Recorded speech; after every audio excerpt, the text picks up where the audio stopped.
Welcome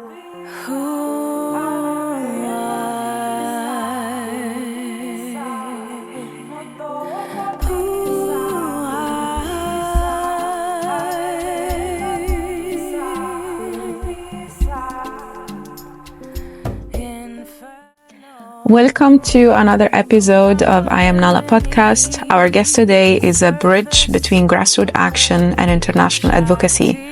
She is fighting for Sudanese women's rights to safety, protection, and dignity. She runs the Emergency Response Room Sudan and was on the front line of Sudan. And now we're going to hear her experience on the ground and here in the US leading a movement. Our Nala is Hanin Ahmed. Welcome, Hanin. Welcome, Aya. How are you doing? I'm great. And thank you so much for hosting, for this amazing work that you are doing, for your great solidarity for Sudanese and South Sudanese women. So in 3 words, who is Hanin? Hanin is an inspiring, compassionate, and creative woman. Where did you grow up exactly in Sudan? In Khartoum. Khartoum. How was it as a child?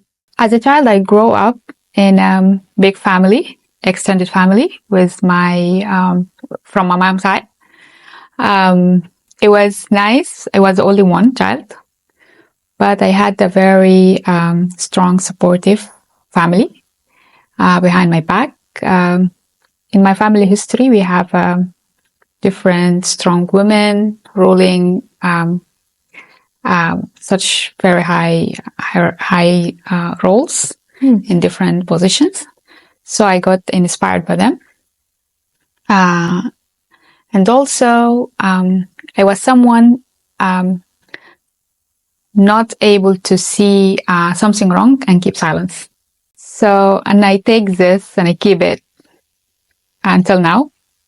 I cannot see unfairness. I cannot see oppression. I cannot see violence and keep silent.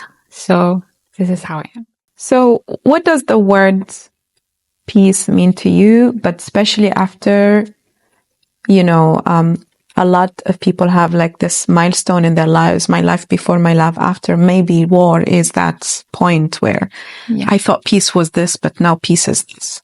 Yes. As a young lady, as a frontline person, as a human rights defender, and as a woman, have a God gift, which is we are the guardian of the human race. So peace has a lot of meaning to me. As you said, we have different milestones. So before the revolution, peace, it means voluntary, it means helping people who are in need, creating, income generation project for IDP women. Then we discover, no, the problem is not to volunteer. If you want to solve the problem, it's not to be a volunteer. You have to be a defender. The problem is the system, not, the problem is the institutions. Not just like helping, or it's an economic problem. So we start defending the system, we start making policies, we start making researches.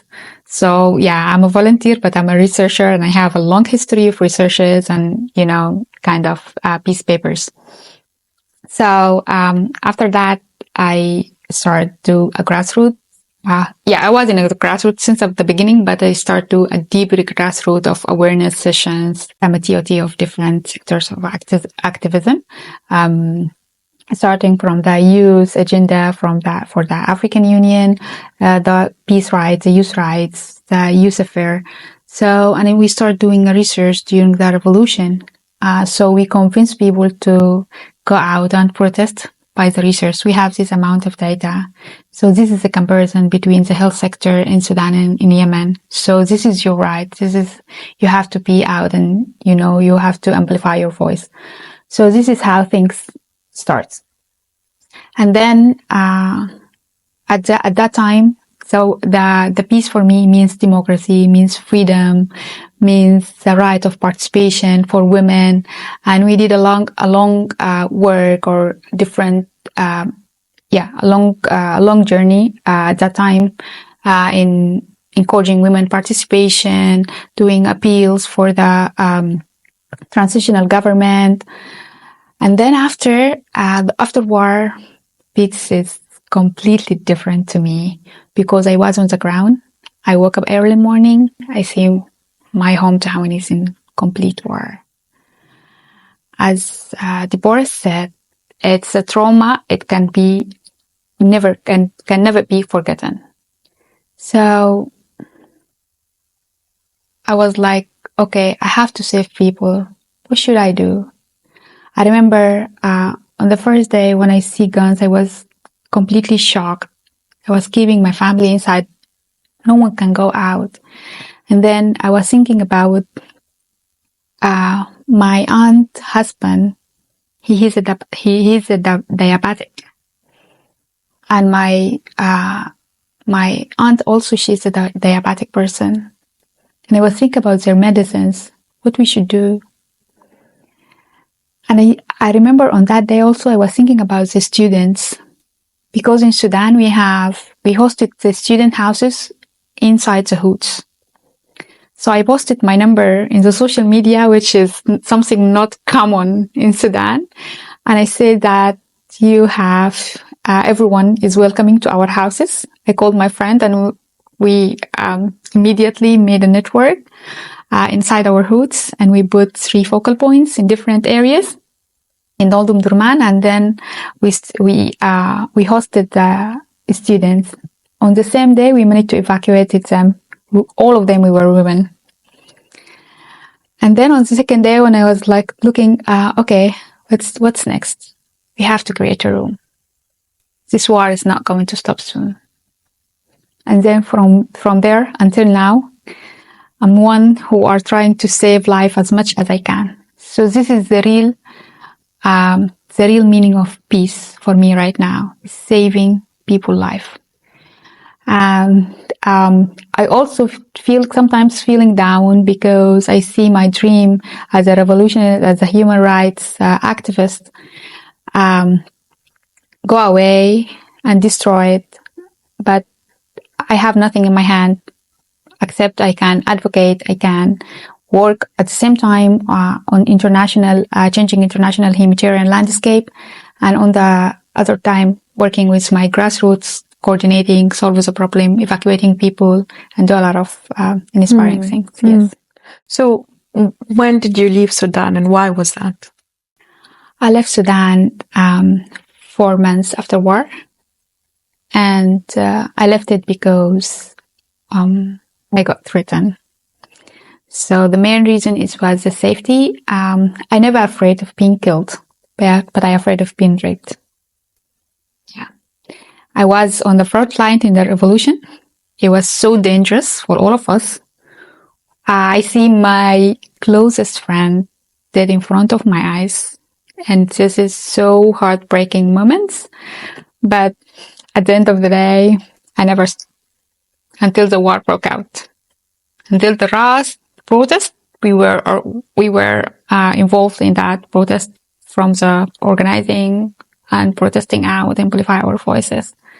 So yeah, it's an honor to the dead because of your love of your country, because of freedom. We have horrific cases. We have horrific stories of a lot of women. They get raped by different soldiers. They get raped by a piece of wood. They get violated. Their children also get raped in front of their eyes. We have, at the beginning of the war, when I was in Khartoum, I remember a father, he suicided because of their 5 daughters get raped in front of his eyes, and he cannot even get his head on this side. So that's why he suicided immediately after that. And a lot of traumatized stories that we are dealing with it every moment, not every day. And children as well. Yes, their children get killed, get raped. We are trying to, as an emergency response room, we are trying to provide trauma healing centers for women. We are We're providing safe spaces for women and children. We are providing alternative schools. But at the end of the day, this is not enough. The crisis is more huge than everyone's capability. So that's why we need the international solidarity from all the organizations coming together in one joint strategy and work with us hand by hand to solve this. So these life-saving services you've been providing was heavily funded by US aid, and then the cut happened. And now you find yourself in a position where how do you bring the resources to continue the work? Yeah, this is another crisis. This is another different crisis. 75 of our funds coming from the USAID. Sometimes it's localized directly to the emergency response rooms. Sometimes it came through the other INGOs. But at the end of the day, it's all coming from the USAID. When the fund suspended, I had 10 rape cases. 3 of them get pushed from the third floor to get fractioned, and we couldn't save their lives. We couldn't help them due to the fund suspension, and we couldn't even provide food for those who are suffering from the famine, especially in the holy months right now on the ground. Moreover, on protection, we couldn't, because we have a reverse displacement from place to another. So we couldn't help people to move from place to another due to the fund suspension. And we are trying to find a new way of resources, but until now, it's all promises. There is no solid, funds. It is so urgent. It is so moving. It is like it demands immediate action. I wanted you to share more about your humanitarian work. You've said we heal as we resist. Yes. What does healing look like for mother raising children under bombs? Healings have different meanings for the mother on the ground. Healings mean that they see the children go to school. Healings mean they have an economic power to feed their children without stand on the roof or a soup kitchen. Healings mean coming as a woman together in a trauma healing center and start speaking and say the burden that were put on their shoulders. Healings mean that she has the right to be safe from the sexual violence. Unfortunately, she's not. Also, healings means that the international community hold all those violators accountable, but nothing happened. And healings mean there is a policy that protect those women. Yeah. So survivors of violence find refuge in your center. How does their resilience shape your belief for a peaceful Sudan? It is a tough moment right now, but what gives you hope? What gives me hope when a woman far away in West Kordofan suffering from dialysis, and we give her a new chance for a life. What hope for me when I see my colleague on the ground get arrested, but they deny to leave the area because they are providing food for those who are in need, while they have ability to do that sometimes. Hope for me when I go and ask for our rights and our rights in fund as a humanitarian aid agency and get that fund, and I see their eyes shining in the meetings, like, oh, we get the fund, so we're able to do that and that and that. Hope for me means when they stay creative, despite of everything going on the ground, fighting famine with agricultural rooms in Darfur. Hope for me, before the war, we had some women, social stigma or kind of social burdens on women in the eastern state of Sudan, especially in all Sudan, but especially mainly in the eastern states. And right now, I see women leading the emergency response rooms, and I see women including participation on that ground. So yeah, this is hope for me. This is what gives me this is what motivates me to move forward, to stay. It's not for me. Also, there's a lot of burden on the personal side for time differences, for a lot of personal responsibilities. But I stay on call 24/7 without any leave since April 15th of April 2023 until now. But this is what motivates me and push me to give more. The world sees Sudan through hunger and war. What do they miss about the strength of ordinary people? I think you touched on it right now, but this silence around Sudan, what do you think people should pay attention to? And your rallying call that we need to do something now. The people dying is not stopping. The humanitarian aid is immediate. Yes, exactly. We need urgent humanitarian aid actions. We need protection for civilians. We need protection, especially for women and girls. We need a real implementation for Security Council Resolution 1325. We need a safe passage for the humanitarian aid. And we need that, all of that is a dignity and a real participation of the community members. You've trained hundreds of volunteers, many of them young women.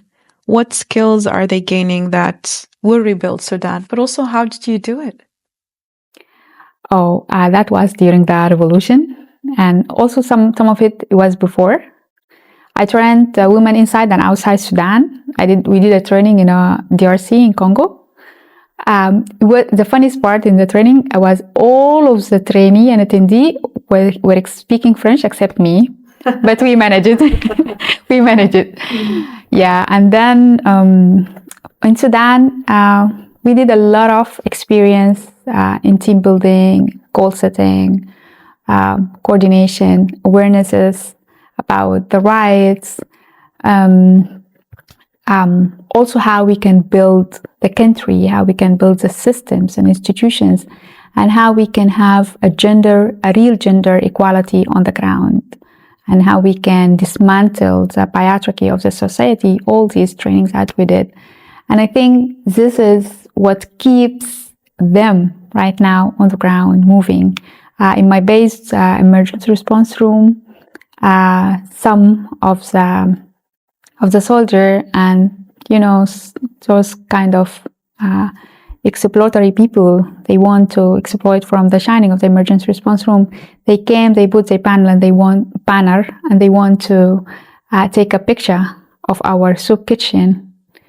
And the supervisor of the kitchen, she's Nuha, she's woman. She's a very strong and she's very inspiring one. She stands strong in front of their guns and said, no one can take picture. I'm here. If you want to do it, kill me and then you can take it. And then they come. She made kind of, a community solidarity. Everyone in the kitchen stand behind her back, even the men. This is how we are doing gender transformation. This is how we can do this